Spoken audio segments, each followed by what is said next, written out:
하나님의 말씀은 신약성경 마태복음 9장 35절로 38절 말씀입니다.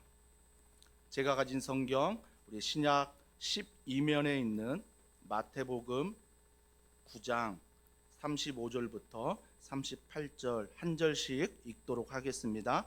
예수께서 모든 도시와 마을에 두루 다니사 그들의 회당에서 가르치시며 천국 복음을 전파하시며 모든 병과 모든 약한 것을 고치시니라. 우리를 보시고 불쌍히 여기시니 이는 그들이 목자 없는 양과 같이 고생하며 기진함이라. 이에 제자들에게 이르시되 추수할 것은 많되 일꾼이 적으니 그러므로 추수하는 주인에게 청하여 추수할 일꾼들을 보내주소서 하라 하시니라. 아멘. 차가운 종교, 따뜻한 은혜라는 제목으로 하나님 말씀 전하도록 하겠습니다. 오늘부터 이제 주일학교 아이들과 함께 본문을 맞춰가는 새로운 하나님의 성품에 대해서 말씀을 전하려 합니다. 그 첫 번째 시간 우리가 교회를 개척할 때 우리 교회가 THE, Teaching, Healing, Evangelizing, 가르치고 치유하고 전파하는 이 교회의 비전이 바로 이 말씀에서 나왔습니다. 예수님이 어떤 사역을 하셨나, 이 세 가지 사역을 하셨기 때문에 우리 교회도 이 세 가지의 사역을 비전으로 삼아 걸어가면 좋겠다라는 마음을 주셔서 전에 더사랑의 교회와 같은 비전으로 함께 걸어가는 귀한 말씀입니다. 우리에게 한 가지 질문해 보면 좋겠습니다. 당신에게 예수님은 누구십니까? 나에게 예수님은 누구신가? 여러분이 한번 질문해 보고요. 또 한 가지 질문은 더 나아가 교회는 어떤 곳입니까? 교회는 어떤 곳이어야 되나? 한번 질문해 보시기 바랍니다. 교회 이름 보면 우리도 더원 사랑의 교회 개척 초기에 그런 분들이 가끔 계시더라고요. 사랑의 교회라고 왔더니 사랑이 없다라고. 와, 이게 참 난감하더라고요. 교회 이름은 사랑의 교회인데 사랑이 없다라고 말하면 대체 우리 교회가 어떤 교회인가? 여러분, 교회 이름은 이런 교회 이름이 많습니다. 믿음의 교회, 기쁨의 교회, 소망의 교회 많잖아요. 근데 우리가 그 교회를 가다 보면 믿음이 없는 것 같고 소망이 없는 것 같고 사랑이 없을 때가 많은 교회의 모습들을 느끼게 됩니다. 그렇다면 제가 오늘 이 말씀을 통해서 비전을 선포할까라고 묵상도 해봤는데 비전은 많이 선포했으니 성품에 대해서 말씀을 전한다 하니까 이 비전 안에 예수님의 성품이 뭘까를 찾아봤습니다. 그 예수님의 성품은 36절입니다. 우리 36절 다 같이 한 목소리로 한 번 더 읽어보도록 하겠습니다. 다 같이 읽습니다. 시작. 우리를 보시고 불쌍히 여기시니 이는 그들이 목자 없는 양과 같이 고생하며 기진함이라. 예수님의 성품 중에 한 성품이 뭐예요? 불쌍히 여기신다라는 것입니다. 이 불쌍히 여기신다는 것은 다른 말로 하면 긍휼히 여기신다라고 말할 수 있습니다. 그러니까 주님이 언제나 우리를 불쌍히 여겨주시고 긍휼히 여겨주신다라고 말하고 있어요. 그러면서 제가 이 불쌍히 여긴다, 긍휼히 여긴다라고 할 때 예수님의 성품 중에 많은 인물이 떠올랐지만 단 하나의 인물이 떠올랐습니다. 그 인물은 바로 베데스다의 연못에 있는 앉은뱅이로 있는 38년 된 병자였습니다. 여러분, 베데스다 하면 여러분 이름 잘 알지 않습니까? 자비의 집입니다. 베데스다가 자비의 집인데 조금 더 그 안에 들어가서 면밀히 살펴보면 자비가 없어요. 분명히 이름은 자비의 집인데 그 안에 들어가면 자비가 없다라는 것입니다. 바로 자비의 집이라는 역설을 우리가 보게 되는데요. 자, 요한복음 5장 2절입니다. 다 같이 읽습니다. 시작. 예루살렘에 있는 양문 곁에 히브리 말로 베데스다라 하는 못이 있는데 이 자비의 집, 이 못이 있는데 거기에 38년 동안 일어나지 못하는 병자가 있었습니다. 생각해 보십시오. 38년입니다. 결코 짧은 세월이 아닙니다. 너무나 긴 세월 동안 일어나지도 못하고 내가 그곳에 앉아 중병을 앓고 있다라는 것입니다. 그러나 왜 베데스다 연못에 이런 아픈 자들이 모일까라고 생각해 보면 전설이 있기 때문입니다. 그 전설이 무엇입니까? 그 베데스다 연못에 물이 동할 때, 물이 회오리 바람이 칠 때 가장 먼저 들어가는 사람이 병이 낫는다는 전설이 있기 때문이었습니다. 그렇기 때문에 많은 상처를 가지고 많은 아픔을 가진 사람들이 정말 절박한 심정으로 베데스다 연못을 찾고 있다라는 것입니다. 지난 한 주간 어떠셨습니까? 우리의 삶도 베데스다 연못을 찾는 삶 아니었습니까? 정말 내 자신의 상처와 아픔과 절망과 이 모든 상황 안에서 정말 하나님 안에서 치유함을 받고 또 회복하심을 바라는, 우리가 정말 베데스다 연못이 필요한 사람들이 아니겠습니까? 하지만 어떻습니까? 베데스다 연못에서 여전히 하나님의 치유보다는 우리의 아픔 가운데, 우리의 절망과 우리의 한계 앞에서 자비의 집이 아닌 역설적으로 언제나 실패의 집처럼 느껴지는 우리의 삶 아니었습니까? 그러면서 한 가지 고민해 보는 건, 38년 동안 있었다는 것은요, 혼자 있었습니다. 그래서 38년 동안 일어나지 못한 이 병자가 아무리 물이 동해도 혼자 힘으로 걸어갈 수 없습니다. 누군가 도와주면 좋겠는데 가족들이 안 해봤겠습니까? 가족들이 처음에 이 병자가 일어나지 못할 때 함께 오지 않았겠습니까? 그래서 베데스다 연못에 함께 와서 몇 개월이고 함께 했고 1년이고 2년이고 3년이고 오랜 시간 가족들이 최선을 다하지 않았겠습니까? 그런데 가족들도 자기 생업이 있고 자기의 삶이 있기 때문에 어느 순간 뭐예요? 오랜 시간이 지나자 더 이상 가망이 없다는 그 마음으로 가족들마저도 이 38년 된 병자를 포기해 버렸다라는 것입니다. 그러나 더 중요한 건 무엇입니까? 이 병자도 낫고자 하는 마음으로 그곳에 왔는데 시간이 지나면서 한 해 한 해 지나면서 어느덧 38년이 되니까 뭐예요? 전혀 낫고자 하는 소망이 없는, 낫고자 하는 바람이 없는, 자기 안에 그런 절망으로 가득 찬, 집은 자비의 집인데 여전히 자기의 삶은 절망으로 가득 찬 그 모습으로 살아가는 병자의, 환자의 모습이라는 것입니다. 사랑하는 성도 여러분, 그러면서 그가 이렇게 말합니다. 첫 번째 말하는 건 뭐예요? 내가 가는 동안에 다른 사람이 먼저 내려갔다라고 말합니다. 왜요? 혼자 힘으로 내려갈 수 없으니까. 아무리 연못이 동하고 회오리 바람 쳐도 내 힘으로 들어갈 수 없으니까 다른 사람들이 먼저 들어가지 않습니까? 여러분, 다른 사람이 누구겠습니까? 그 환자보다 더 경증을 아는 사람들 아니겠습니까? 내 발로 그 자리에 찾아와 내 발로 그 전설을 믿고 기다리는 사람들, 그 사람들은 얼마든지 혼자 힘으로 들어갈 수 있습니다. 또 누군가 가족이 옆에 있고 누군가 도와줄 사람이 있어서 그 사람을 도와 들어갈 수도 있습니다. 누군가, 오늘날로 말하면 요양사를 구해서 누군가 도와주면 그 연못이 동할 때 들어갈 수도 있는 것입니다. 내게 돈이 없기 때문에, 내게 백이 없기 때문에, 내게 그런 상황이 안 되기 때문에 여전히 연못이 동함에도 불구하고 들어가지 못하는 그 병자, 그 환자, 그 마음을 우리가 모르지 않는다라는 것입니다. 우리도 한 주간 이런 마음을 느끼기 때문입니다.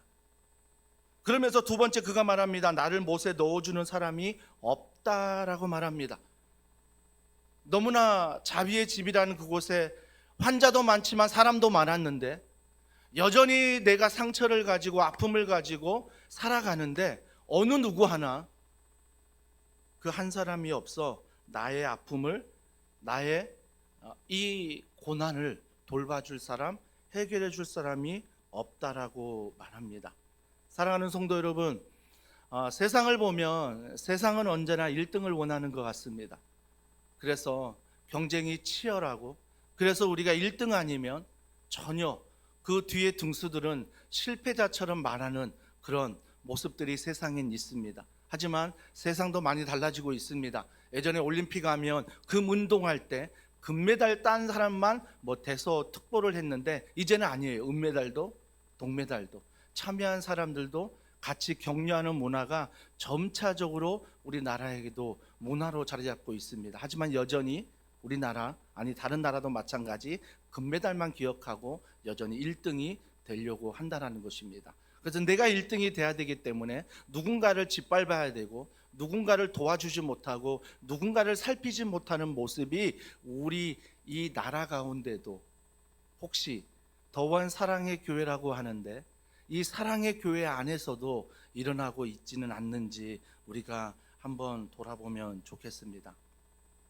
그렇다면 이런 자비의 집에서 이런 상황이라면 살벌한 집 아닙니까? 자비의 집이 아니라 살벌한 집이 될 것입니다. 중요한 것은 자비가 없는 이 자비의 집에서 예수님이 찾아오신다는 것입니다. 예수님이 찾아오신다는 거예요.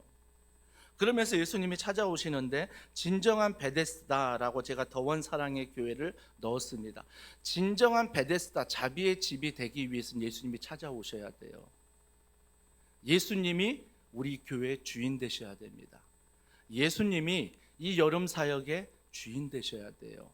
그래야 진정한 자비의 집이 될 수 있다라는 것입니다. 저는 더원 사랑의 교회가 이런 예수님이 언제나 함께 하시며 동행하시며 언제나 그 예수님이 주인된 그런 자비의 집, 그런 베데스다가 되기를 주님의 이름으로 축복합니다. 주님이 찾아오자 어떤 일이 벌어집니까? 첫 번째, 우리의 정체성은 오직 나의 어떠함이 아니라 예수님께서 하신 일에 있다라는 것입니다. 사람들은 38년 된 병자만 보았습니다. 사람들은 그의 아픔만 보았고 그의 절망만 보았고 사람들은 그에 대해 무관심했고 사람들은 그에 대해 도와주지 않았습니다. 그러나 그 예수님은 반드시 그의 모든 38년 된 병자를 보고 계신다라는 것입니다. 자, 요한복음 5장 6절입니다. 자, 다 같이 읽습니다. 시작. 예수께서 그 누운 것을 보시고 병이 벌써 오래된 줄 아시고 이르시되. 자, 보십시오. 예수께서 오셨습니다. 38년 된 병자 보시면서 뭐라고 말씀하십니까? 누운 것을 보셨다라고 말합니다. 세상은요 38년 된 병자를 보지 않았습니다. 세상은요 누구도 관심이 없었습니다. 하지만 예수님은 그곳에 찾아오자마자 자비의 집에서 38년 된 병자를 보셨다라는 것입니다. 여러분, 더 중한 병도 있겠지요. 더 약한 병이지만 20년, 10년, 5년 돼도 너무나 힘든 사람들도 있었겠지요. 그러나 주님은 38년 된 병자를 보셨다라는 것입니다. 근데 우리가 여기서 질문합니다. 왜 다른 병자는 보시지 않을까? 왜 봐주지 않을까? 여러분, 우리는요 그런 질문을 하지만 예수님은 정말 많은 병자를 고치시는 게 아니라 그 38년 된 병자를 보셨다라는 것입니다. 여러분, 이걸 반대로 말하면 주님이 우리를 보셨대요. 주님이 우리를 아신대요. 이게 은혜 아닙니까? 수많은 환자가 있고 수많은 병자가 있고 수많은 사람이 절망 가운데 살아가는데 예수님이 나를 보신다라는 것입니다.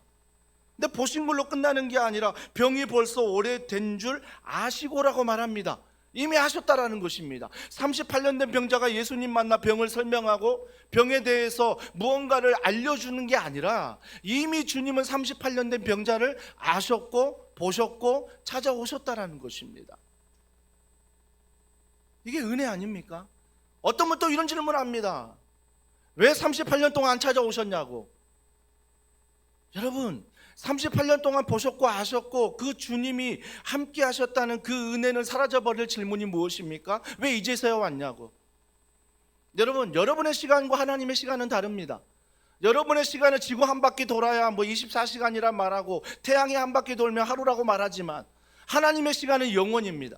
근데 우리가 말하는 시간, 하나님이 말하는 시간은 다르다는 것입니다. 그런데 우리는 여전히 뭐예요? 우리의 시간, 우리의 때에 하나님이 응답받기를 원하는 거죠.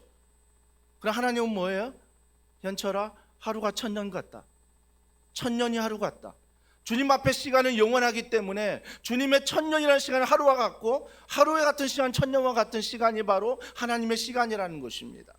하나님은 정확한 시간에 그 38년 된 병자를 보시고 아시고 찾아오셨다라는 것입니다. 사랑하는 성도 여러분, 무슨 기준입니까? 무슨 기준으로 보셨습니까? 무슨 기준으로 찾아오셨습니까? 세상의 기준은 38년 된 병자에게 아무 관심이 없었고 누구도 도와주지 않았는데 예수님이 찾아오신 기준이 뭐고 예수님이 찾아오신 그 사람의 어떠함이 무엇입니까? 여러분, 도저히 생각해 보면 사람들도 나를 찾지 않는 38년 된 병자가 예수님이 찾아오실 이유가 하나도 없었다라는 것입니다. 나의 어떠함을 자랑할 수 없는 상황이었습니다. 그 누구도 인정해 주지 않는, 그 누구도 찾아오지 않는 나의 삶인데 그 예수님이 보시고 계시고 그 예수님이 아셨고 그 예수님이 찾아오셨다라는 것입니다. 사랑하는 성도 여러분, 이것을 저는 복음이라고 말합니다. 복음은 충고가 아니라 기쁜 소식입니다. 복음은 내가 어떠한 것을 행했기 때문에 구원받은 게 아니라, 복음은 예수 그리스도가 행하신 일 때문에 내가 구원받음을 아는 것입니다. 이것이 바로 기쁜 소식이라는 거죠. 그렇기 때문에 구원받은 사람은 자기의 도덕성이나 자기의 인격이나 자기의 실력이나 자기의 학력이나 자기의 열심으로 내세울 수 없다는 거죠. 만약에 이 구원받음이, 하나님의 자녀됨이 나의 열심이라면, 나의 어떠함이라면 여러분은 교만할 수밖에 없는 것입니다. 그 교만이 어떻습니까? 판단하게 되고 정죄하게 되고 그 사람에게 충고하게 되는 그런 모습으로밖에 비춰지지 않는다는 것입니다. 사랑하는 성도 여러분, 교회가 교회다우려면, 정말 성도가 성도다우려면 내가 어떠함을 자랑하는 것이 아니라 하나님이 나에게 어떤 일을 행하셨는지, 예수님이 지금도 나를 위해 어떤 일을 행하고 계시는지, 성령님이 지금도 나를 어떻게 도와주고 계시는지, 이 정체성을 가지고 살아갈 때 매일매일 거듭나는, 매일매일 변화되는 놀라운 하나님의 은혜를 경험하게 된다는 것입니다. 또 한 가지, 우리가 예수님을 통해서 알 수 있는 것은 우리를 불쌍히 여기시는 예수님의 동기로 움직인다는 것입니다. 불쌍히 여기시는 동기가 뭘까? 우리가 말하는 측은지심 말고요. 여러분, 측은지심은 진짜 교만일 수 있습니다. 왜 교만일 수 있냐면, 돕는 건 좋은 것입니다. 근데 그 돕는 것으로 내가 의인됨으로 착각하면 안 됩니다. 내가 누군가를 도와 내가 착한 사람이라고 착각하시면 안 됩니다. 그래서 12월에 구세군 지역사회 어려운 일 좀 도와줬다라고 해서 내가 괜찮은 사람이고 우리 교회가 괜찮은 교회라고 착각한다면 그 행위가 바로 뭐예요? 내가 구원받을 조건이 된다라는 것입니다. 우리가 어느 순간 불쌍한 사람 돌보지 않거든요. 우리가 어느 순간 선교 헌금 많지 않지만 내 상황이 어려우면 제일 먼저 선교 헌금부터 끊습니다. 그렇기 때문에 우리가 어떤 동기로 정말 주님 앞에 이런 인격과 이런 성품을 가지고 나아가느냐. 자, 요한복음 5장 6절 하반절 이렇게 말합니다. 이르시되 내가 낫고자 하느냐 물어보십니다. 낫고자 하느냐.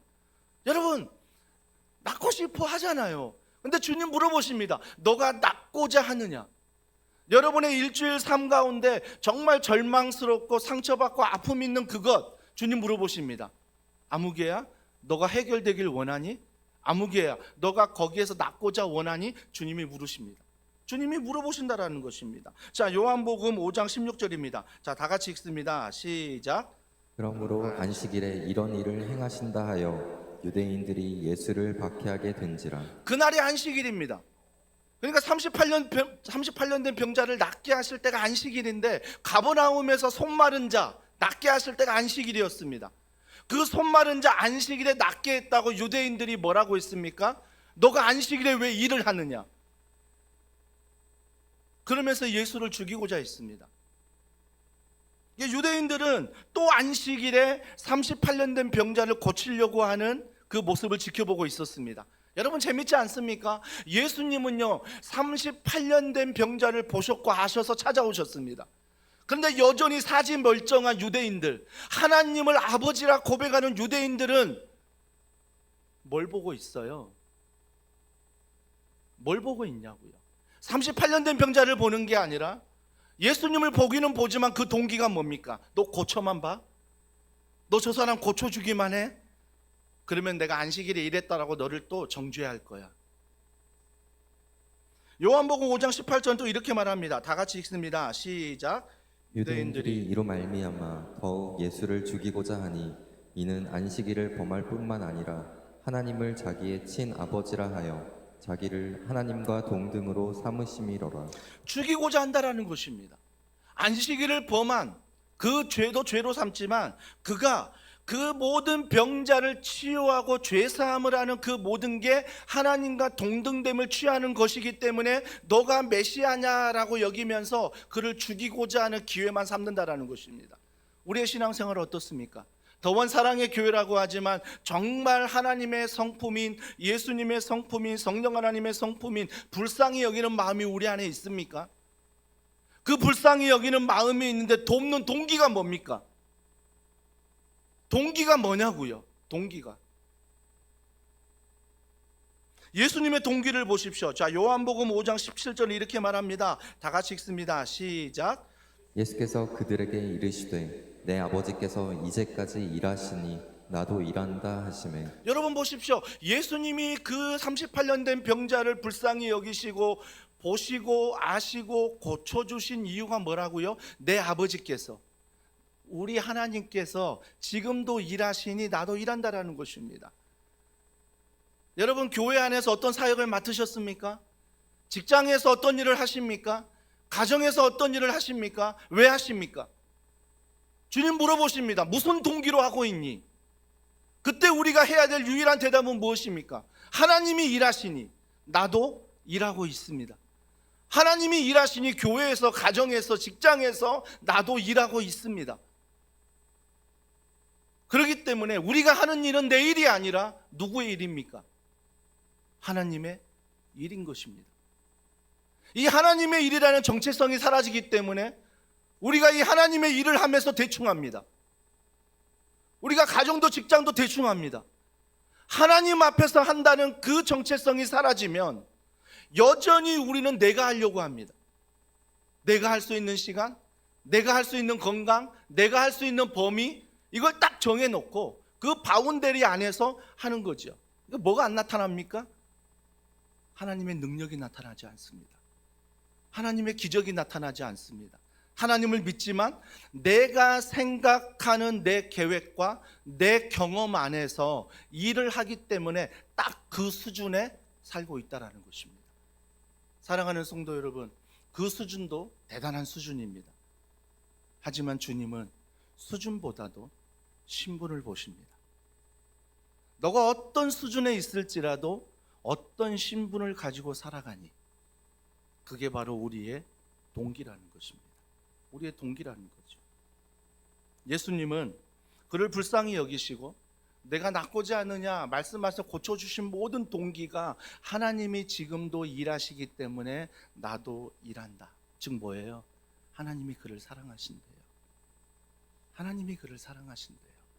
38년 된 병자의 모습일지라도, 일어나지 못할지라도,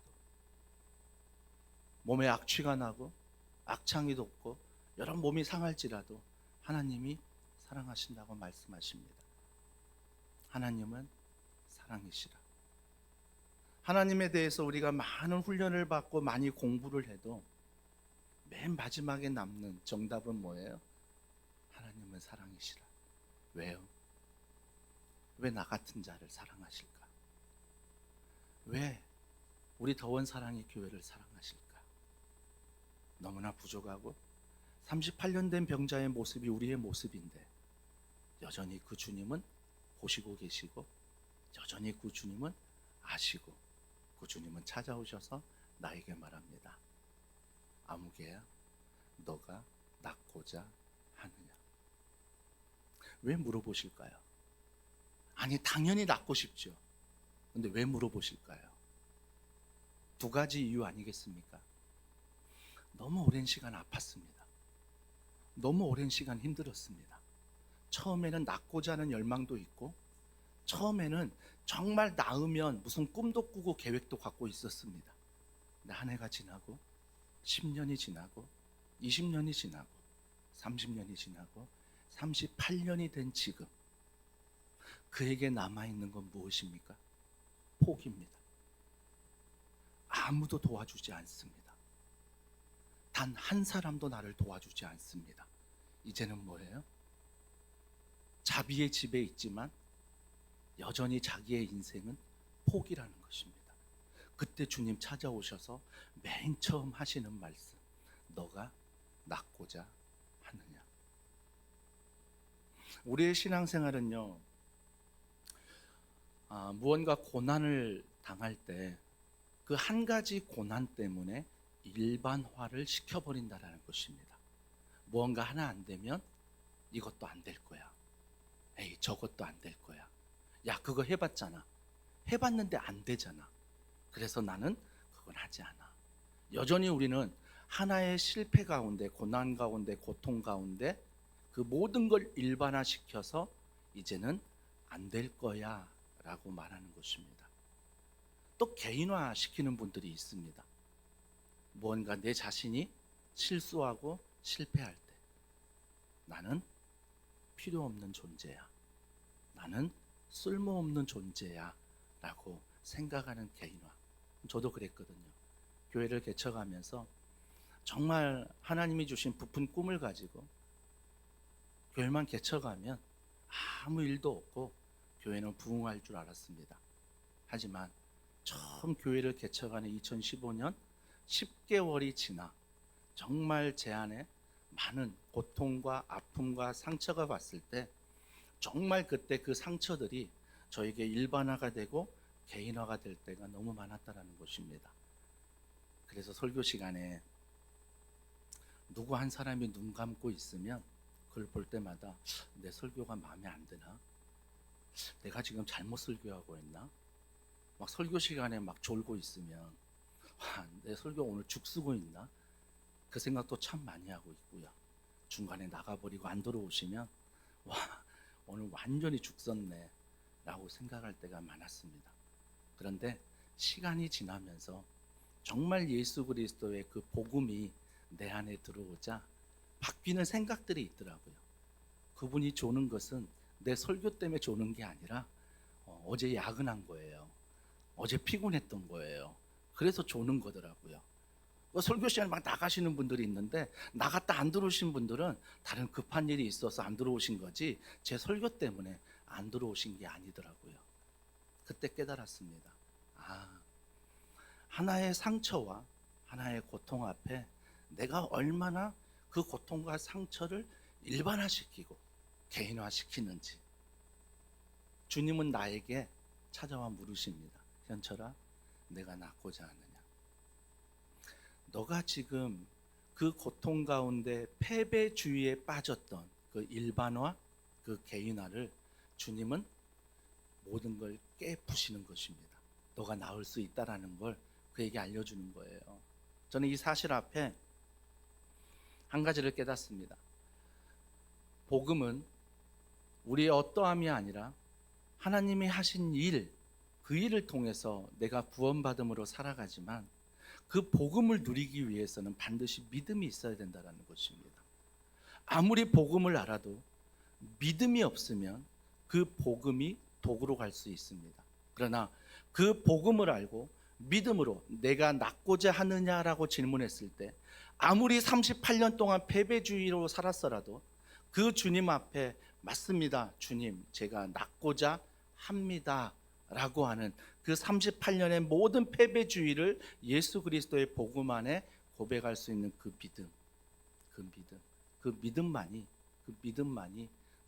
우리 되게 한다라는 것입니다. 사랑하는 성도 여러분, 저는 이 말씀을 준비하면서 여러분 다락방 나눔지에 여러분 제가 좀 믿음을 선포하는 좀 문구를 적어드렸습니다. 그래서 여러분들이 그 다락방 나눔지 잘 보면서 여러분이 다락방에서 어떤 패배주의에 빠질지라도 어떤 상황에 있을지라도 우리가 예수 그리스도가 나를 위해 하신 일, 그것 때문에 내가 구원받은 하나님의 백성이고 하나님의 자녀라는 신분을 가지고 선포할 때에 하나님이 그 믿음 가운데 우리의 모든 부정적인 자화상, 일반화, 개인화, 이 모든 것들을 복음 안에 물리치시고 다시 믿음의 약속하신 그 말씀의 실제가 우리의 삶의 경험으로 응답으로 다가올 줄 믿습니다. 주님 말씀하십니다. 너가 낫고자 하느냐? 낳은 다음에 뭐라고 말씀하시죠? 자, 겉옷을 가지고 다 가지고 일어나 걸으라 라고 말씀하십니다. 아니 낫고자 했는데, 아니 낫고자 해서 고백까지 했는데 여전히 그 행각에 있고 여전히 누워 있는다면 그는 낫는 사람이 아니죠. 이제는 내가 낫고자 하는, 나았다면 그 모든 것을 들고 그 행각을 벗어나 우리가 예수 그리스도를 향해 걸어가야 되는 거죠. 이게 바로 믿음의 행진이라는 것입니다. 사랑하는 성도 여러분, 그래서 우리에게 무언가 주저앉힌 그 38년 된 병자의 모습이 우리 안에 있다면 주님 앞에 말씀을 가지고 복음을 가지고 주여 내가 낫고자 합니다, 성령님 낫게 하여 주시옵소서 라고 믿음으로 선포한 후에 그 자리에 머물러 있지 말고 그 자리에 일어나 예수 그리스도 그 약속을 향해 이번 한 주간도 걸어가며 나아가는, 믿음으로 살아가는 우리 모두가 되길 주님의 이름으로 축복합니다. 우리 이 말씀 기억하면서 이 찬양 우리 주님 앞에 올려드리겠습니다. 수많은 무리들이 줄지어 그분을 보기 위해 따르네. 그러면서 우리 성찬을 준비하도록 하겠습니다.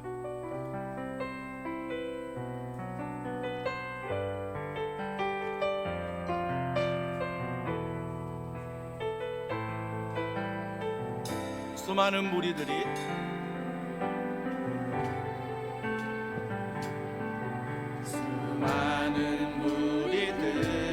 줄지어 그분을 보기 위해 따르네. 평범한 목수이신 그분 앞에 모든 무릎이 꿇어 경배하네. 모든 문제들 하나하나 예수 그리스도 앞에서 죽음까지도 힘을 잃고 선포합니다. 생명의 근원 되신 예수 이름 앞에 모든 권세들 굴복하네. 예수 이름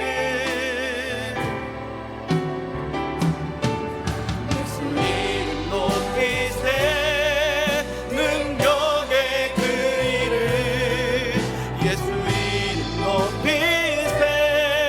구원의 그 이름 예수 이름을 부르는 자, 예수 이름을 믿는 자, 예수 이름 앞에, 예수 이름 앞에 나오는 자 복이. 우리 2절입니다. 나의 계획이 실패하고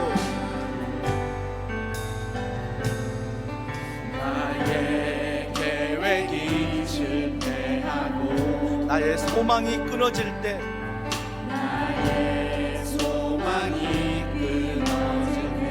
괜찮아요. 삶의 주관자 대신 그분 나의 무릎을 꿇어 경배한 나의 삶을 그분께 맡길 때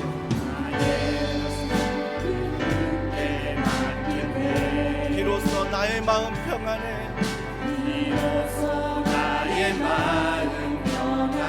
그분이 누구십니까?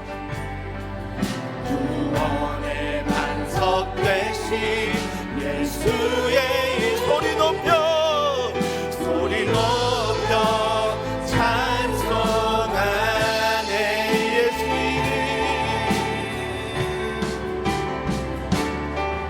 예수 이름 높이세. 능력의 그 예수 이름 높이세. 구원의 그 이름 예수 이름을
시간에 함께 기도합니다.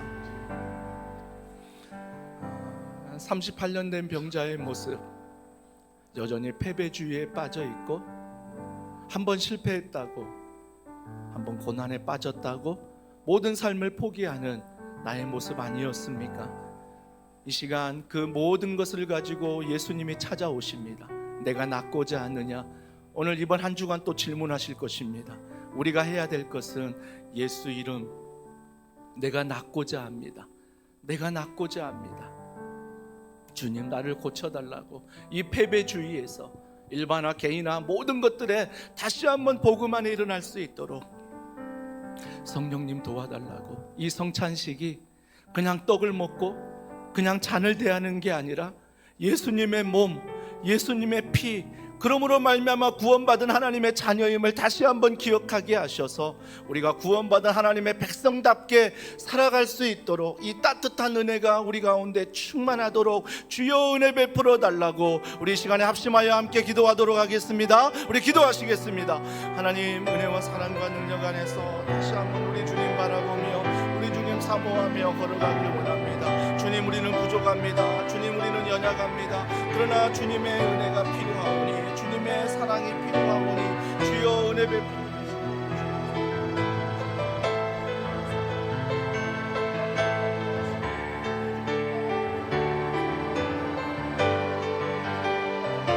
하나님 도와주시고 함께하여 주시옵소서. 주님, 이 시간에 예수의 이름으로 믿음으로 나아가길 원합니다. 오직 믿음 안에서 이번 한 주간 걸어가게 하여 주시옵소서. 믿음으로 분별하며 믿음으로 분잔할 때에 예수 그리스도 그 십자가 사랑의 은혜가 우리 안에 충만해지는 귀한 은혜가 있게 하여 주시옵소서. 우리의 어떠함이 아닌 주님의 십자가 사랑으로 이 시간 충만케 하여 주시옵소서. 하나님 아버지, 내가 바로 38년 된 병자의 모습이었습니다. 여전히 내 환경과 여전히 내 생각 안에 갇혀있는 나의 모습. 그래서 예수님이 아무런 나의 능력이 되지 못하고 내가 나의 힘으로 살아가려고 했던 이 38년 된 병자의 모습. 그런데 주님은 그 38년 된 병자의 모습이 어떠하든지 찾아오시고 보고 계시며 고쳐주시는 그 은혜, 그 따뜻한 은혜가 이 성찬을 대할 때 죽을 수밖에 없는 이 죄인, 죄를 해결할 수 없는 죄인이지만 주님의 십자가 보혈의 은혜로, 그 십자가 사랑으로 우리를 다시 한번 주님의 은혜로 자녀로 삼아주시니 감사드립니다. 분병할 때, 분잔할 때 그 예수님의 은혜로 충만한 이 시간 되게 하시고 이후의 삶이 주님의 은혜 오직 붙잡고 살아가는 귀한 자녀 되게 하여 주시옵소서. 모든 것 믿고 감사드리며 예수님의 이름으로 기도드립니다. 아멘. 이 성찬식은 예수님이 명령하신 성찬식입니다.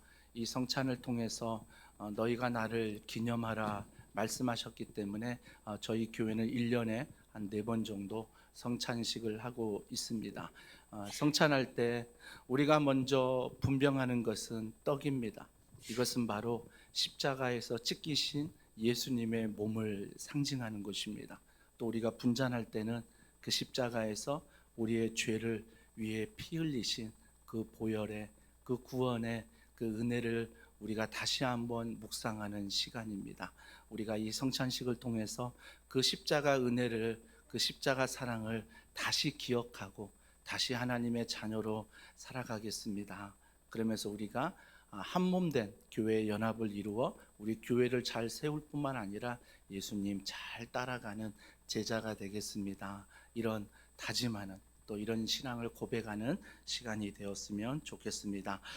내가 너희에게 전한 것은 주께 받은 것이니 곧 주 예수께서 잡히시던 밤에 떡을 가지사 축사하시고 떼어 이르시되 너희를 위하는 내 몸이니 이것을 행하여 나를 기념하라 하시고, 예수님은 마지막 유월절 만찬 식장에서 떡을 드시고는 떼어서 제자들에게 주시면서 이것은 너희를 위하는 내 몸이니 이것을 행하여 나를 기념하라 하셨습니다.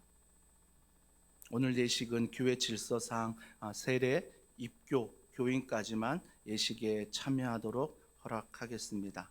함께 이 시간 분병하도록 하겠습니다.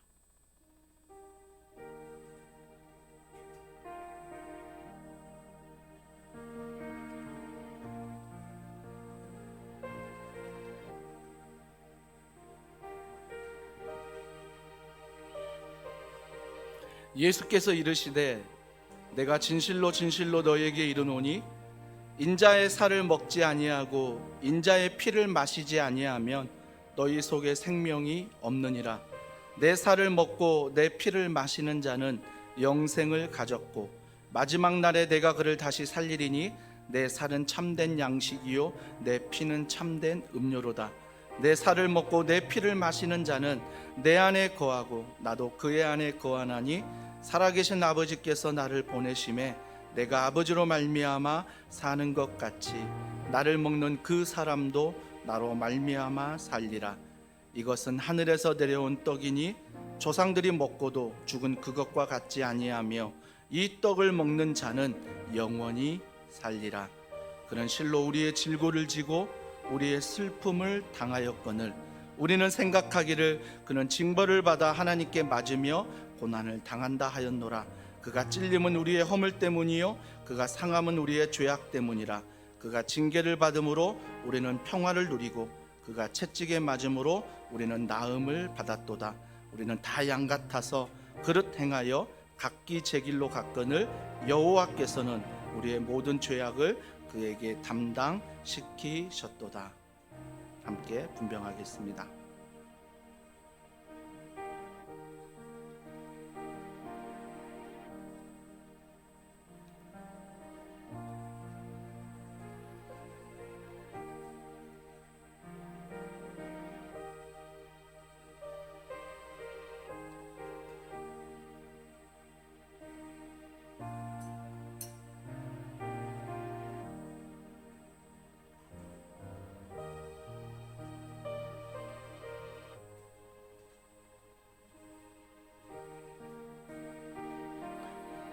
식후에 또한 그와 같이 잔을 가지시고 이르시되 이 잔은 내 피로 세운 새 언약이니 이것을 행하여 마실 때마다 나를 기념하라 하셨으니 너희가 이 떡을 먹으며 이 잔을 마실 때마다 주의 죽으심을 그가 오실 때까지 전하는 것이니라. 떡을 드신 분은 한 분도 빠짐없이 잔을 받으시고요. 우리 잔을 받으신 다음에 그냥 드시지 마시고 우리가 찬양한 다음에 찬양이 끝나면 함께 그 잔을 드시면 좋겠습니다. 함께 우리가 분잔하도록 하겠습니다.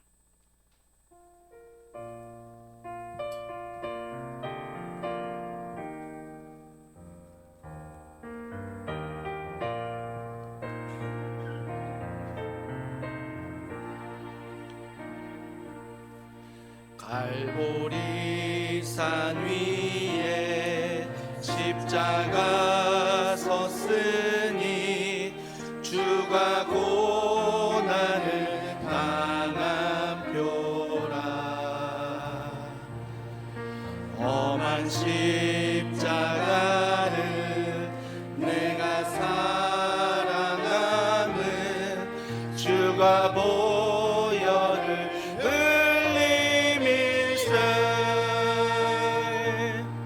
최후 승리를 얻기까지 주의 십자가 살아가리.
십자가 사랑하리. 빛난 면류관 받기까지 험한 십자가 붙들겠네.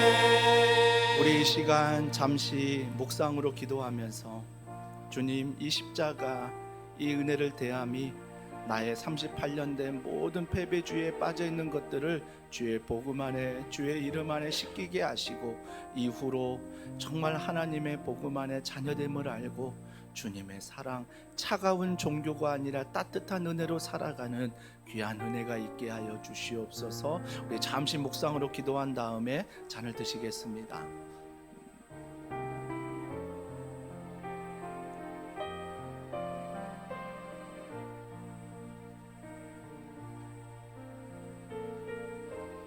잔을 드시겠습니다.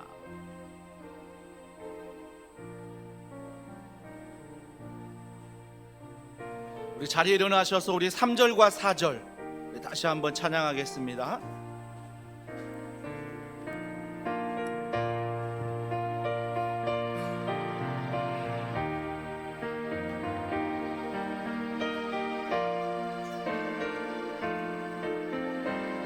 험한 십자가에, 험한 십자가에 주가 흘린 피를 믿는 마음으로 바라보니 나를 용서하고 내 죄 사하시려 주가 흘리신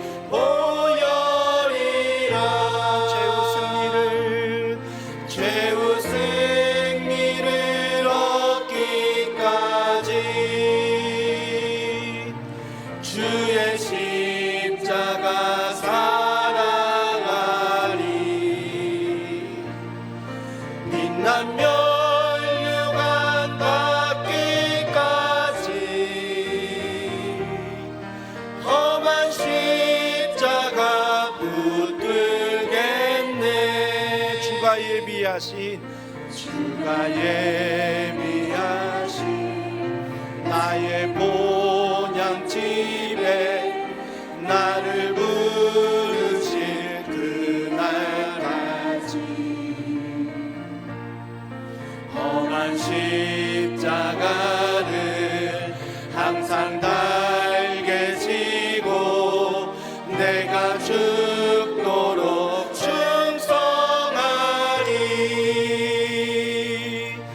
최후 승리를 얻기까지 주의 십자가 사랑하리. 빛난 면류관 받기까지 험한 십자가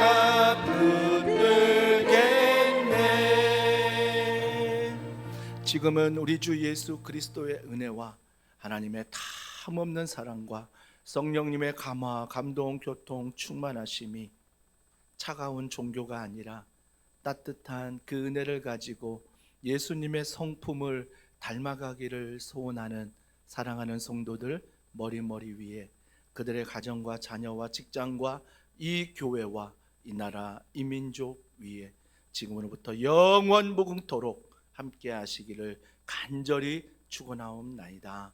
아멘.